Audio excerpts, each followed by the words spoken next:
Motor, Abi, Vlog. Kilabutan ako dito sa balitang ito eh. Hindi po naman lahat ha. At ako po'y humihingi ng pangunawa sa baka po masyadong masakit na salita. No?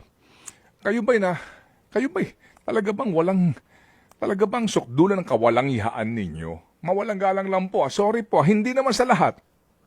Kayo ba'y manhid? Kayo ba'y walang pakiramdam? Kayo ba'y insensitive? Nagpapanukala ngayon na naman ang Kongreso. Napatawan po mula 6 hanggang 12%. Kumbaga, dagdagan pa. Yung kasalukuyang pumataas ng buwis, kakataas lang nito eh.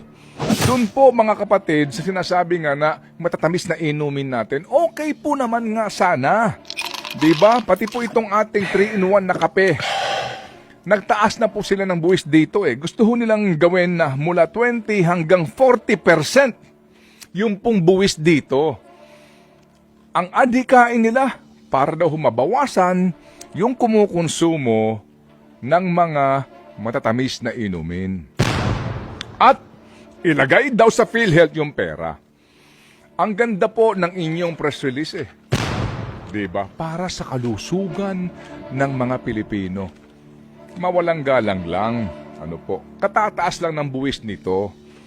Napakinabangan ba namin to? Eh yung PhilHealth nga, sino ba ang nag-aproba para payagan? Para payagan sila Ralph Recto, itong sila DBM guys. Amena Pangandaman. Diba? Sino ba para payagan po ang DOH at PhilHealth Management naghahasain yung halos 90 bilyones na pera natin. Kayo doon sa provision ng GAA, binigyan nyo ng kapangyarihan ang tanggapan ng Presidente.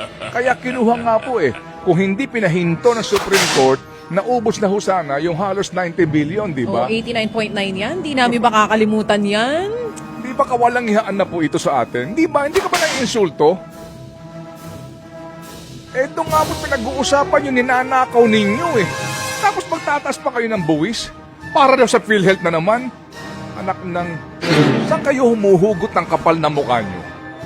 Sorry po sa salita pero ito ho coming from the heart. Saan kayo kumukuha ng kapal ng mukha ninyo? Sa gitna ho ng anomalya. Ang kapal ng mukha nyo! Na trilyong piso, magbubuwis ka na naman. At ang iyong katwiran, kalusugan namin. Nanyo!